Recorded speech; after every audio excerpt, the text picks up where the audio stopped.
అందరు రావద్దా వైడు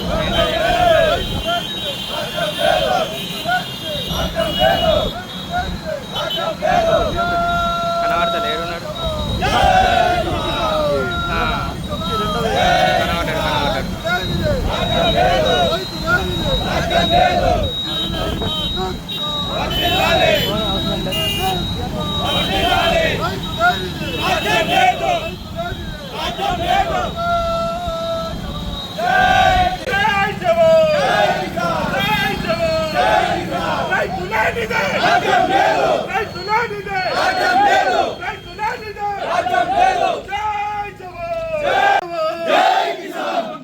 కొనుగోలు కేంద్రాలు వెంటనే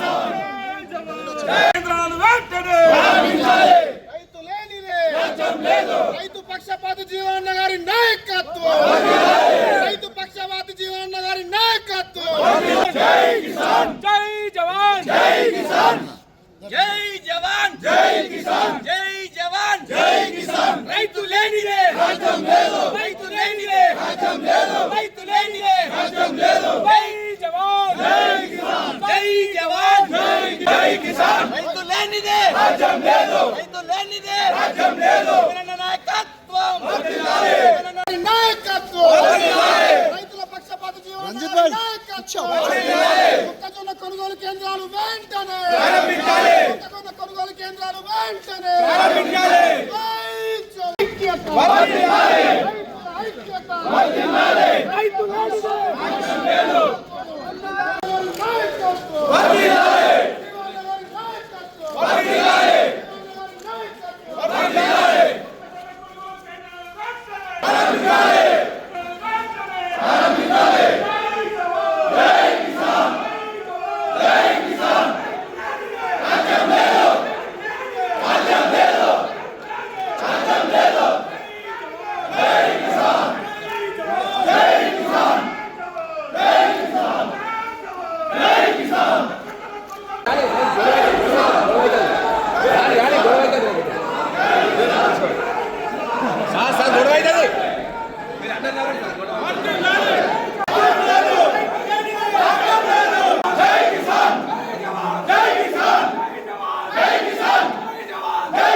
వరి ధాన్యం తర్వాత మన జిల్లాలో రంజిత్ భాయ్ ప్రధానమైన ఒక పంట పంట కంటే రెండో పంటలు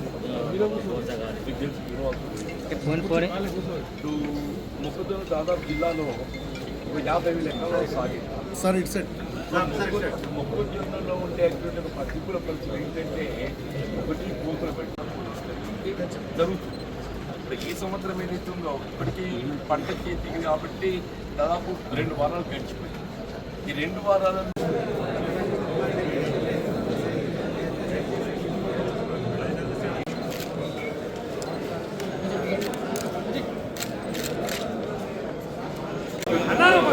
తీసుకో హరీష్ అన్న.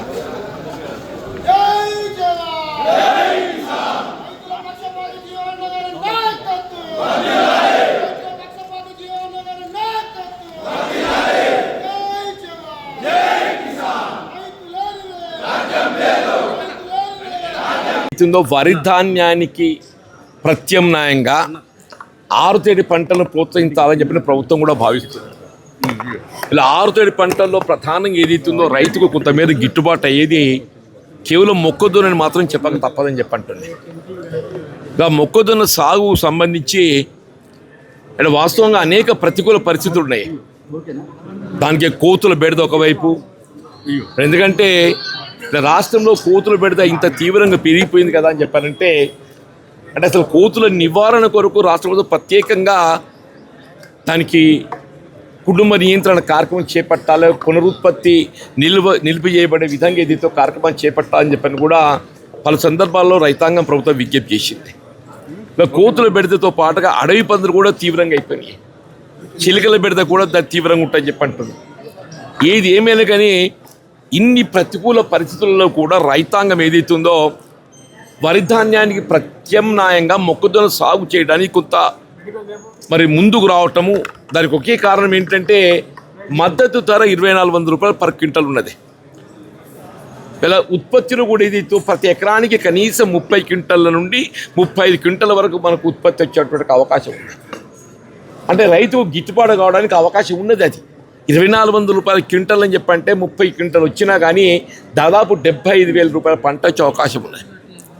రైతు ఏదైతే ప్రతి ఎకరానికి 30,000 పెట్టుబడి పెడుతుండే, 30,000 పెట్టుబడి పెడుతుండని చెప్పంటున్నాను. అంత పెట్టుబడి పెట్టి వల్ల ఈ ప్రతికూల పరిస్థితులను ఎదుర్కొని పంట చేతికి వస్తే ఆ పంట విక్రయించుకోవాలని చెప్పంటే మార్కెట్కి వెళ్ళే వరకల్లా 2,400 రూపాయల మద్దతు ధర అది వల్ల 1,700, 1,800 కూడా పలకడం లేదని చెప్పండి. అంటే ప్రతి క్వింటల్కు రైతు ఏదైతే ఉందో మొక్కజొన్న 500-600 రూపాయలు పంట నష్టపోతుంది. ప్రతి క్వింటల్కి 500-600 నష్టపోతుందని చెప్పారంటే 30 క్వింటల్కి ఎంత అవుతుంది? 30 × 500 లెక్క పెట్టినా కానీ 15,000 రూపాయలు ప్రతి ఎకరానికి నష్టపోయే పరిస్థితి ఉందని చెప్పండి. ఇలా మార్కెట్ నుండి మొక్కజొన్న కొనుగోలు కేంద్రాలు నిర్మింపచేయటం ఆనవాయితీ. ఇలా ఉమ్మడి రాష్ట్రం నుండి కూడా, రాష్ట్రంలో ఏదైతే అప్పుడు వైఎస్ రాజశేఖర రెడ్డి గారు ముఖ్యమంత్రిగా ఉన్నప్పటి నుండి కూడా ఇలా మొక్కజొన్న కొనుగోలు కేంద్రాలు ఏదైతే ఉందో మనం మార్కెట్ నుండి నిర్వహింపచేయడం ఆనవాయితీ వచ్చింది. తెలంగాణ రాష్ట్రం ఏర్పడ్డ తదుపరి కూడా ఏదైతే ఉందో మొక్కజొన్న కొనుగోలు కేంద్రాలు ఖరీఫ్ కానీ రబ్బీ కానీ నిర్వహింపజేస్తున్నారు. మరి ఈ సంవత్సరం కూడా నిర్వహింపచేయాలని చెప్పని పలు సందర్భాలలో రైతు ప్రతినిధులే కానీ రాజకీయ నాయకులే కానీ ప్రభుత్వాలు విజ్ఞప్తి చేసిండ్రు. కానీ ఇంతవరకు ఏదైతే మొక్కజొన్న కొనుగోలు కేంద్రాలకు సంబంధించి ప్రభుత్వం ఈ విధమైన నిర్ణయం తీసుకోలేక జాప్యం కావడంతో ఏదైతే ఉందో మరి పంట విక్రయం లోపల, అమ్ముకోవడం లోపల నష్టపోతుంది. ఇలా జగిత్యాల నియోజకవర్గానికి సంబంధించి రైతాంగం అందరూ కూడా ఏదైతున్నదో ఇలా ప్రజావాణి ద్వారా ఏదైతుందో ఈ సమస్యను ప్రభుత్వాన్ని నివేదించాలి. ప్రభుత్వాన్ని నివేదించి ఏదైతుందో రేపు 19 తారీఖు ఉగాది పర్వదినం ఇలా మొత్తం తెలుగు వారికి అందరికీ ఏదైతుందో తెలుగు సంవత్సరాది ఏదైతుందో ఒక శుభతో ఈ మొక్కజొన్న కొనుగోలు కేంద్రాలు తక్షణమే ఇలా జగిత్యాల నియోజకవర్గానికి సంబంధించి జగిత్యాలే కానివ్వండి, రాయకలే కానివ్వండి, సారంగపూర్ కానివ్వండి, బీర్పూర్ కానివ్వండి, అట్లాగే ఏదైతుందో ఇంకా అవైపు మెట్టిపల్లి కానీ, కొరుట్ల కానీ, ఇక్కడ గొల్లపల్లి కానీ, ధర్మపురి కానీ వీళ్ళ గతంలో ఎక్కడెక్కడైతే మొక్కజొన్న కొనుగోలు కేంద్రాలు నిర్మింపజేయడం జరిగిందో అవన్నీ కూడా తక్షణమే రేపు 19 ఉగాది దినం నుండి ఏదైతే ఉందో పర్వదినం కాబట్టి ఆ దినంగా ఆరంభింపజేసి రైతుకు అండగా నిలవాలని చెప్పని రాష్ట్ర ప్రభుత్వం గౌరవ ముఖ్యమంత్రి గారికి ఏదైతుందో ప్రజావాణి ద్వారా, జిల్లా కలెక్టర్ ద్వారా విజ్ఞప్తి చేస్తున్నాం. కాబట్టి మొక్కజొన్న కొనుగోలు కేంద్రాలు మార్కెట్ ద్వారా కొనుగోలు కేంద్రాలు ఆరంభింపజేసి తక్షణమే సేకరింపజేయాలి. ప్రతి ఎకరానికి ఏదైతుందో వీళ్ళ 30 క్వింటల్ దిగుబడి వచ్చే అవకాశం ఉన్నది. ఆ దిగుబడి మొత్తం కూడా ప్రభుత్వం సేకరింపచేయాలని చెప్పంటారు. రాబోయే కాలంలో కూడా ప్రభుత్వం ఏదైతే ఆరుతడి పంటను ప్రోత్సహించాలని చెప్పిన ఎప్పుడైతే భావిస్తున్నదో ఈ కోతుల బెడద నివారణ కూడా ప్రధానమని చెప్పంటారు. మన కొన్ని గ్రామాలలో ఉదాహరణ లక్ష్మీపూర్ గ్రామం తీసుకుంటే ఒక్కొక్క కోతిని పట్టించడానికి 400 రూపాయలు ఖర్చు పెట్టిందని చెప్పండి. 400 రూపాయలు ఖర్చు పెట్టి ఒక్కొక్క కోతిని పట్టించడానికి. దాని పునరుత్పత్తి నిలిపివేయగలిగితేనే కానీ దాన్ని రాబోయే దశాబ్దకాలు ఒక 10 సంవత్సరాలు గడిస్తే అసలు పరిస్థితి ఏమవుతుందో మనం ఉంచలేని పరిస్థితి ఉందని చెప్పంటారు. ఆరుతడి పంటలు ప్రోత్సహింప చేయబడాలి అని చెప్పారంటే మద్దతు ధర కల్పింపజేయడానికి వీళ్ళ ధాన్యం అంటే ఆరుతడి పంటలకు సంబంధించిన సేకరణ కేంద్రాలు మార్కెట్ ద్వారా అది ఏ ఉత్పత్తి అయినా కానీ కనీస మద్దతు ధర కల్పింపజేసి సేకరింపజేయడం ఒకటి, ఆ ప్రతికూల పరిస్థితులు అయినటువంటి ఆ కోతుల బెడదను తప్పించడం కూడా రెండవది అని చెప్పని నేను మనవి చేస్తూ వాళ్ళ జగిత్యాల నియోజకవర్గ రైతాంగం పక్షాన గౌరవ జిల్లా కలెక్టర్ గారి ద్వారా ప్రభుత్వాన్ని నివేదించడం జరిగింది. మరి గౌరవ జిల్లా కలెక్టర్ గారు కూడా ఏదైతే ఉందో వారి స్థానంలో ఉన్నటువంటి ఒక అదనపు జిల్లా కలెక్టర్ గారు ఇలా ప్రభుత్వాన్ని తక్షణం నివేదించి ఈ కొనుగోలు కేంద్రాలు ఆరంభింపజేయడానికి తగు చర్యలు చేపడతామని చెప్పని వారు పేర్కొన్నారు. Thank you. ఇప్పుడు ఈ పంటల బీమా కూడా ప్రధానమైంది. పంటల బీమా కూడా ఎందుకంటున్నానంటే ఇప్పుడు రెండో పంటకు వచ్చే వరకల్లా ఈ ఈదురుగాళ్ళు వడగల వానతోని పంటలు తీవ్రంగా నష్టపోయే పరిస్థితి ఉన్నది. మొన్న కూడా ఏదైతుందో 10 రోజుల క్రితం ఏదైతుందో ఈదురుగాలు వడగల వానతో మొక్కజొన్న మొత్తం పడిపోయింది. మళ్ళీ కూడా వాతావరణ సూచనలు ఏంటంటే మీ రాబోయే 4 దినాలు ఏదైతుందో మళ్ళీ ప్రకృతి వైపరీత్యాలు వడగల వాన ఈదురుగాలు వచ్చే అవకాశం ఉందని చెప్పి మనకు రాష్ట్రంలో ఏదైతుందో పంటల బీమా పథకం అమలు కావడం లేదు. రాష్ట్రంలో పంటల బీమా పథకం అమలు చేయబడినా కానీ కొంతమేరకు ఏదైతే రైతుకు ఆ నష్ట పరిహారం తక్షణమే బీమా కంపెనీ ద్వారా పొందే అవకాశం ఉంటుంది. ఇప్పుడు పంటల బీమా పథకం అమలు చేయబట్టడం లేదు కాబట్టి మొత్తం బాధ్యత అంతా ప్రభుత్వమే భరించాలి. నేను రాష్ట్ర ప్రభుత్వ గౌరవ ముఖ్యమంత్రి గారికి ఏదైతున్నదో ఇలా ప్రకృతి వైపరీత్యాలతో పంటలు నష్టపోయే రైతాంగం ఇప్పుడు మొక్కజొన్న కానీ రేపు వరికి సంబంధించే కానీ పంటలు నష్టపోయే పరిస్థితి ఉన్నది కాబట్టి వాటికి సంబంధించిన ఒక పరిహారం కల్పించేయాలని చెప్పని విజ్ఞప్తి చేస్తున్నాం. అట్లా ఏదైతుందో రైతు భరోసా నిధులు విడుదలకు సంబంధించి కూడా జాప్యం పెట్టింది. సాధారణంగా రైతు భరోసా నిధులు ఏదైతుందో పంట పెట్టుబడికి ఉపయోగపడే విధంగా రైతు భరోసా నిధులు విడుదల చేయడం ఆనవాయితీ. అది జనవరి విడుదల చేయబడాలి. మనం ఆశించిన మేరకు ఏదైతే మనం విడుదల చేయబడలేదు. ఒక్కొక్క ఎకరానికి ఏదైతుందో 30,000 పైగా పెట్టుబడి మనం ఏర్పాటు చేసుకుంటున్నాం. ప్రభుత్వం ఒక పంటకు 6,000 రూపాయలు ఇవ్వాలని చెప్పి సంకల్పిస్తున్నది. అది అయినా తక్షణమే విడుదల చేయాలి. వాళ్ళకి నేను పత్రికలో గమనించాను. రేపు 22 గంటలు ఏదైతే 1 ఎకరం వరకు ఇవ్వడం జరుగుతుందని చెప్పి పేర్కొన్నారు. అది 1 ఎకరం అని చెప్పని కాకుండా ఇప్పుడు ఎట్లాగో ఏప్రిల్లో మొత్తం పంటను చేతిపోతుంది. ఆ రైతు భరోసా అనేది ఏదైతుందో రైతుకు భరోసా కల్పింపజేయబడే విధంగా ప్రభుత్వం తక్షణమే ఏదైతుందో ఆ నిధులు పూర్తి స్థాయి లోపల విడుదల చేసి రైతుకు ఏదైతుందో మరి